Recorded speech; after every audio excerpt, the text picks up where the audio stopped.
Moving on to economy section from the month of June. Now, the RBI has launched a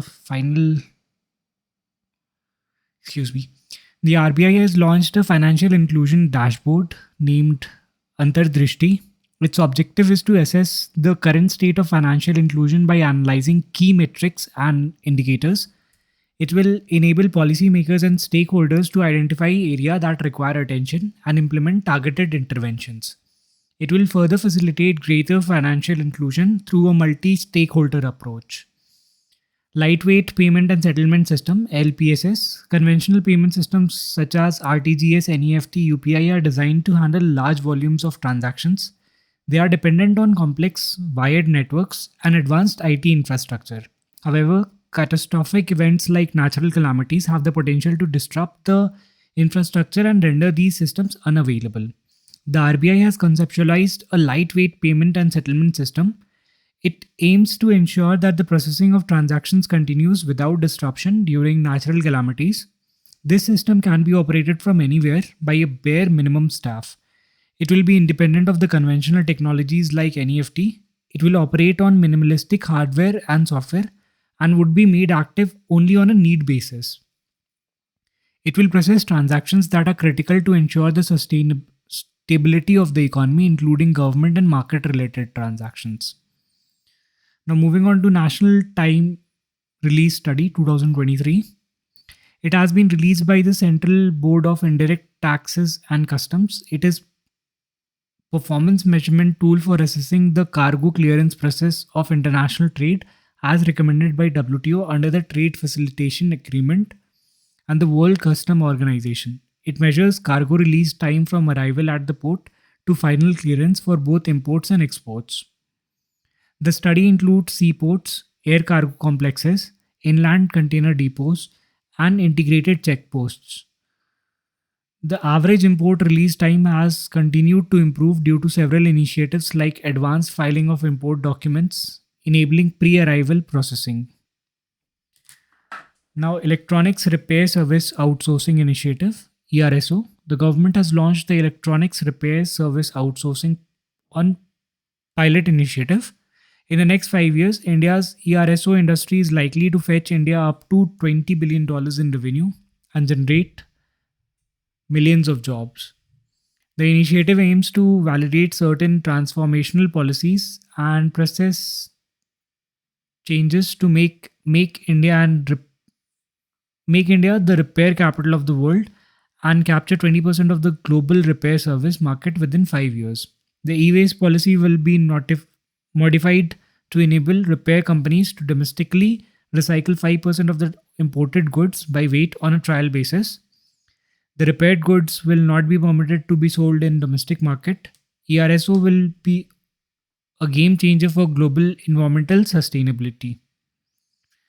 Skill Impact Bond Initiative. Now, Skill Impact Bond Initiative has skilled nearly 18,000 first time job seekers, 72% of whom are women. SIB is India's first development impact bond for skilling and employment. It has been launched by National Skill Development Corporation in collaboration with the global partners. It targets to benefit 50,000 young Indians over 5 years with a focus on empowering women, the 60% of the beneficiaries. It is a public-private partnership model that shifts its focus from inputs like training and certification to outcomes like job placement and retention for India's youth. Impact bonds. Now, impact bonds are innovative financing instruments that leverage private sector and capital and expertise with focus on achieving results. It shifts the focus from input to performance and result. Rather than a government or a donor financing a project upfront, private investors, risk investors initially finance the initiative and are repaid by outcome funders only if agreed upon outcomes are achieved. The outcomes to be measured are agreed upon at the outset and independently verified. Now, Kerala Fiber Optic Network. The Kerala government has launched the Kerala Fiber Optic Network. Kerala is the first state to declare the right to internet as a basic right. It is an optical fiber cable network of 30,000 kilometers with internet speed from 10 Mbps to 10 Gbps. KFON aims to reduce the digital divide by ensuring high speed broadband internet access to all houses and government offices.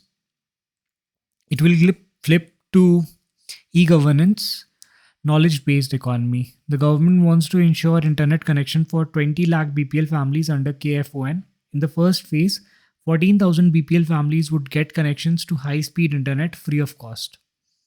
Vaibhav Scholarship. The government of India has launched the Vaishvik Bharatiya Vigyanik, that is Vaibhav Fellowship Program.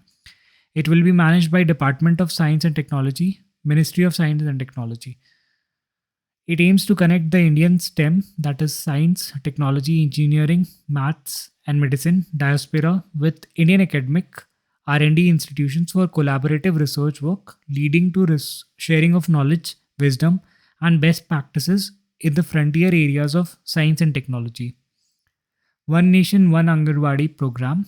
The program allows the migrant to avail the benefits of Anganwadi even if they relocate to another state. The benefits are for children under 6 years of age and pregnant and lactating women. More than 57,000 migrant workers have registered for the program by using Poshan Tracker app on the mobile phones. Poshan Tracker app provides a view of activities of the Anganwadi centers, child care centers, service deliveries of the Anganwadi workers, and complete beneficiary management for pregnant women, lactating mothers, and children under 6 years of age. It also digitizes and automates the physical register used by workers that help improve the quality of their work. The Anganwadi workers are being provided with smartphones procured through GEM for efficient service delivery. A nodal person has also been appointed for providing technical support and resolving any issue with downloading the new Poshan Tracker application and its functioning in each state. National Training Conclave. The National Training Conclave was held recently in New Delhi. It has been organized as a part of National Program for Civil Services Capacity Building, Mission Karmani Yogi. It has been conducted by Capacity Building Commission. Its objective is to foster collaborations among civil services training institutes and bolster the training infrastructure for civil servants across the country.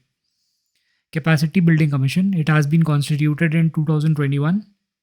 Its mandate is to drive standardization and harmonization across the Indian civil services landscape. It has been mandated to perform several key functions like preparing an annual State of Civil Services report, exercising functional supervision over training institutions, facilitating the creation of annual capacity building plan for ministries, undertaking an audit of human resource available in the government, and recommending policy interventions in areas of personnel HR to DOPT, among others. Samarth campaign. The Ministry of Rural Development and Panchayati Raj has launched the Samarth campaign. It is a campaign to promote digital transactions in 50,000 gram panchayats. Its aim is to increase the adoption of digital payment method, particularly among women, in 50,000 gram panchayat across the country. It will empower rural communities by enabling them to participate in the digital economy and access the benefits of the digital transaction. Commission for Railway Safety. The investigation for train crash in Odisha is being conducted by Commission of Railway Safety, CRS. It is a government body that acts as the Railway Safety Authority. Its headquarters is in Lucknow, Uttar Pradesh. CRS deals with matters related to the safety of rail travel and operations, among some other statutory functions mentioned under the Railway Act of 1989. These statutory functions include inspectorial, investigatory, and advisory functions. Investigating serious train accident is one of the key responsibilities of CRS. The CRS is under the administrative control of Ministry of Civil Aviations. The CRS does not report to Ministry of Railway. The reason is to keep CRS insulated from the influence of Ministry of Railway and prevent conflict of interest. That'll be it for this month.